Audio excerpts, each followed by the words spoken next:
Let's spike crime की कहानी। एक आदमी 26 साल का एक दिन अपने घर से निकलता है और फिर कभी वापस नहीं आता। किसे पता था कि एक दिन घर से निकलने के बाद वो कभी वापस नहीं आ पाएगा। उसके दोस्तों ने फोन किया, बार बार किया। हर बार कॉल्स वॉइस मेल पर जा रही थी, लेकिन एक बार किसी औरत ने फोन उठाया और सामने से आवाज आती है कि वो अभी बाहर गया है, थोड़ी देर में लौटेगा, और फिर फोन कट गया। आज हम इस केस को हर बार की तरह क्लू बाय क्लू सॉल्व करते हुए चलेंगे और मैं चाहती हूँ आप हमारे साथ गेस करते रहें। पहले 3 लोगों को समझेंगे, क्योंकि इस कहानी में कोई विलन जैसा नहीं लगता, सब बहुत ही नॉर्मल लगते हैं और यही फैक्ट इस केस को और भी हॉरिफिक बनाता है। पहला किरदार नीरज ग्रोवर, उम्र 26 साल, यूपी के एक छोटे से कस्बे किशनी से आया था मुंबई में अपनी लाइफ बनाने। कोई गॉडफादर नहीं, कोई कनेक्शंस नहीं, बस सिर्फ मेहनत। और फाइनली उसकी मेहनत रंग लाई। बालाजी टेलीफिल्म्स में उसे फाइनली काम मिला और वो काफी खुश था। वो एक ऐसा इंसान था जो कि पर्सनालिटी से काफी हंसमुख, एनर्जेटिक और काफी खुश दिल था। दूसरा किरदार मारिया मोनिका सुसैराज, एक कन्नड़ एक्ट्रेस थी। मुंबई में उसका आना जाना लगा रहता था और इसी दौरान ऑडिशंस में उसकी मुलाकात नीरज से हुई। वो दोनों काफी अच्छे दोस्त बनते गए और इसी दौरान नीरज ने उसे इंडस्ट्री के काफी कनेक्शंस बताए। और बात यह है कि अगर वो दोस्त बने तो आखिर कितने करीबी दोस्त, ये पहला सवाल था। तीसरा किरदार लेफ्टिनेंट एमाइल जेरोम मैथ्यू, फिलहाल वो इंडियन नेवी में पोस्टेड था और मारिया का बॉयफ्रेंड था। 2 महीनों में उन दोनों की सगाई होने वाली थी और वो करेंटली कोची में पोस्टेड था। पर्सनालिटी की बात करें तो वो काफी पॉजिटिव और काफी टॉक्सिक था। 3 किरदार, एक रात, एक शहर और एक ऐसा जुर्म जो पूरा देश नहीं भूल पाया। 6 मई 2008 की शाम नीरज को मारिया ने अपने फ्लैट पर बुलाया, शायद किसी शिफ्टिंग के काम से। नीरज गया, काफी बातें हुई, पर जैसे जैसे शाम हुई बातों का पता ही नहीं चला और फिर वो रात में वहीं पे रुक गया। उसी वक्त मारिया के फोन पे जेरोम का फोन आया और उसने बात करते करते पीछे से नीरज की आवाज सुन ली। क्लू नंबर 1, यहाँ 1 सेकेंड रुको और ये सोचो कि एमाइल, जो कि कितने ही किलोमीटर्स दूर था, उसने नीरज की आवाज सुनने पर क्या किया होगा। क्या उसने सिर्फ आवाज सुनकर फोन रख दिया और सो गया, या कुछ और ही हुआ उस रात? अब इसका जवाब है नेक्स्ट क्लू में। क्लू नंबर 2, 7 मई 2008 सुबह के 7:30 बजे जेरोम घर की घंटी बजाता है। मारिया गेट खोलती है। जेरोम को सामने देखकर मारिया काफी डर जाती है। इसके बाद जो हुआ काफी खौफनाक था। जेरोम सीधा दौड़ते हुए बेडरूम की तरफ जाता है, जहां पे उसे नीरज दिखता है। दोनों में काफी बहस होती है, काफी मारपीट भी होती है और इसके बाद जेरोम डायरेक्ट किचन में जाता है और चाकू उठाता है। जेरोम के खिलाफ आखिर क्या एविडेंसेस थे? पहली बात, जेरोम का खुद वहां प्रेजेंट होना, कंफर्म्ड। दूसरी बात, जेरोम का बिना बताए वहां फ्लाइट बुक करके आना, ये सडनली किया हुआ एक्शन तो नहीं है, ये प्री प्लान्ड था। तीसरी बात, कॉल रिकॉर्ड्स चेक करने पर पता चला कि उस दिन जेरोम ने मारिया को 1000 से ज्यादा कॉल्स की थी। इससे इसका ऑब्सेशन साफ दिखता है। चौथी बात, फॉरेंसिक्स ने कंफर्म किया कि चाकू पर जो ब्लड मिला था उसका ब्लड सैंपल और डीएनए दोनों नीरज से कंफर्म्ड था। और पांचवी बात, जब उससे इंटरोगेशन की गई तो उसने झूठ बोला कि वो मुंबई सिर्फ किसी नेवल ट्रेनिंग के काम से आया था, उसका मेन पर्पस ये नहीं था। अब सोचो, रात को फ्लाइट बुक करना, अचानक फ्लैट पर जाना और चाकू उठाना, क्या ये सडनली किए हुए एक्शंस हैं? नहीं, ये सोचे समझे हुए एक्शंस थे। यही इस केस की सबसे बड़ी बहस है। पर उससे पहले आइए और सारे सस्पेक्ट्स को जानते हैं। नीरज मर चुका था, फ्लैट पर उसकी बॉडी पड़ी थी, पर अब सवाल यह था कि आखिर करें क्या? इस केस में मारिया की असली परछाई सामने आती है और यहां से ये केस सिर्फ नॉर्मल होमिसाइड का नहीं, बल्कि कोल्ड ब्लडेड मर्डर और क्रूएलिटी की तरफ जाता है। नीरज की मौत के बाद मारिया चुप नहीं बैठी, वो मॉल गई, नए कर्टन्स खरीदे, नए बेडशीट्स खरीदी, 2 नए डफल बैग्स और एक चाकू। मारिया मॉल से वापस आई। फिर मारिया और जेरोम दोनों ने मिलकर नीरज के बॉडी के पीसेस किए और उसे डफल बैग्स में भरे। फिर मारिया ने अपने नेबर से ह्यूंडई सैंट्रो कार मांगी शॉपिंग के नाम पर और उसमें सारे डफल बैग्स ट्रांसफर किए। बिल्डिंग के गार्ड ने उन्हें ये सब करते हुए देखा, वो भारी भारी बैग्स भरते हुए, पर उसने कुछ भी नहीं बोला। उसी दिन नीरज के एक दोस्त का फोन आया था। मारिया ने उसका फोन उठाया और कहा कि अभी वो बाहर गया है, आकर बात करेगा, पर वो बात फिर कभी नहीं हुई।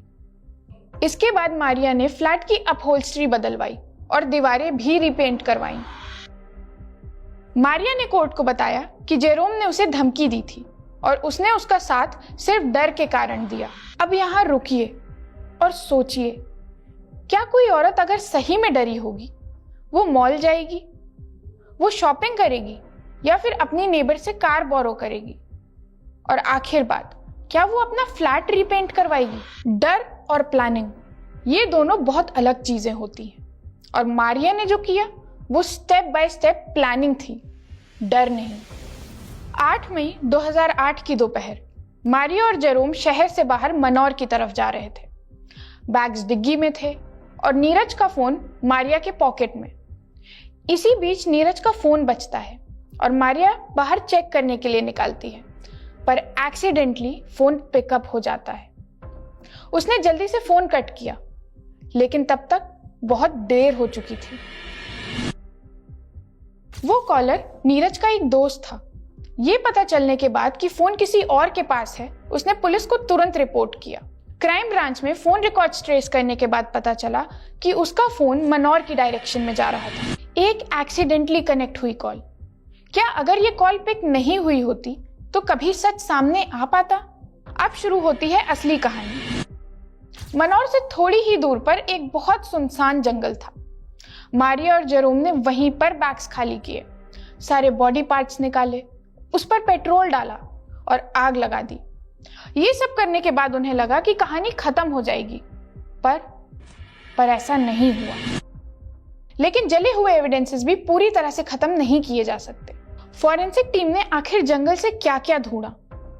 बर्न्ट बोन्स, फीमर के पार्ट्स, 3 दांत, जले हुए डफल बैग्स और कार के टायर की मिट्टी जो कि जंगल से एग्जैक्ट मैच कर रही थी, और सबसे जरूरी, कार में लगे हुए ब्लड स्टेन्स। मारिया के फ्लैट से 2 चाकू मिले, दोनों पर फॉरेंसिक टेस्ट हुए। पता चला कि उस पर प्रेजेंट डीएनए और ब्लड दोनों ही नीरज का था। बाथरूम में डिसमेम्बरेंट के निशान थे। ब्लड स्पैटर्स हर जगह प्रेजेंट थे, दीवालों पर, छत पर, हर जगह। पर फॉरेंसिक टीम से कुछ नहीं छुपा।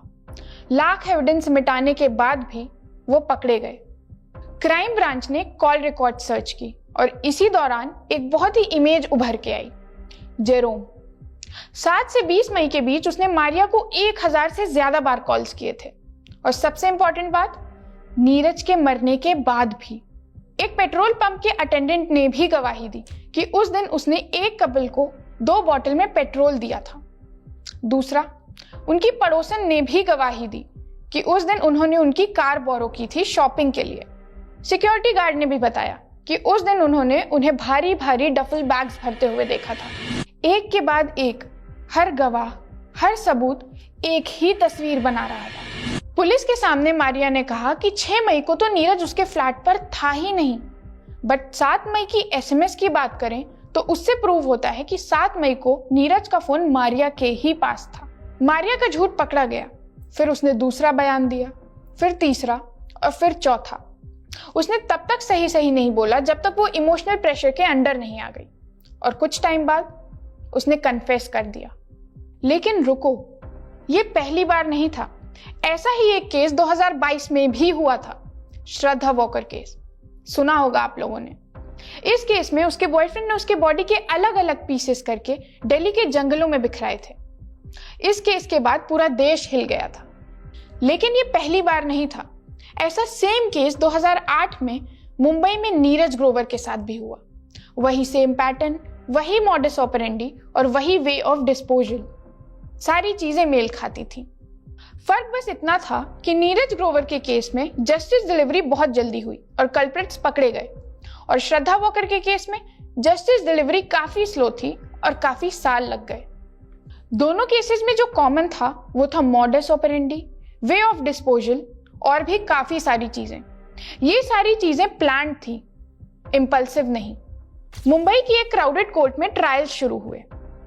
प्रोसिक्यूशन के पास था DNA reports, direct match, forensic reconstruction, bathroom से जंगल तक, कॉल रिकॉर्ड्स, 1000 कॉल्स का obsession, eye witness accounts, security guard, neighbour, petrol pump attendant और बहुत सारे लोग। मारिया के बदलते बयान, झूठ पर झूठ।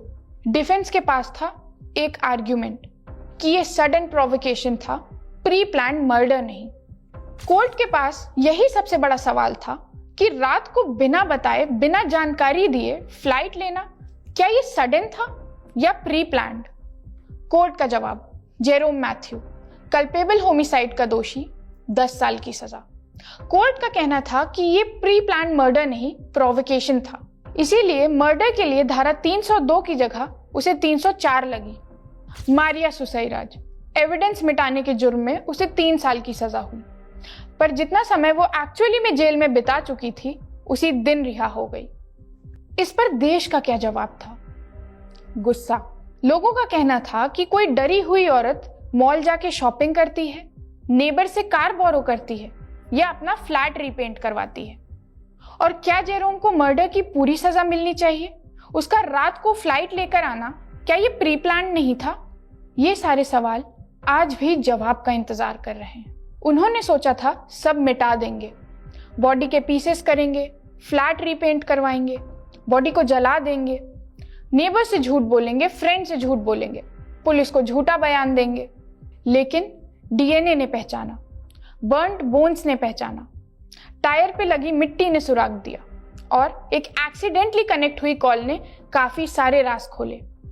एक ब्रेव दोस्त जिसने सिर्फ एक एक्सीडेंटली कनेक्ट हुई कॉल पुलिस को रिपोर्ट की, जिससे आगे की इन्वेस्टिगेशन हो पाई। सच चाहे कितना भी अंधेरों में दफन हो, एक ना एक दिन कोई ना कोई सुराग मिल ही जाता है। कमेंट्स में जरूर बताइएगा, अब आपको क्या लगता है? क्या मारिया उतनी ही गुनहगार थी जितनी कि जेरोम? और क्या जेरोम को क्राइम की पूरी सजा मिलनी चाहिए थी? और ऐसा कौन सा एविडेंस था जिसे देखकर आपको लगा कि नहीं, यही कल्प्रिट है? ऐसे ही रियल क्राइम स्टोरीज के लिए फॉलो करना मत भूलिएगा और लाइक और कमेंट जरूर करिएगा।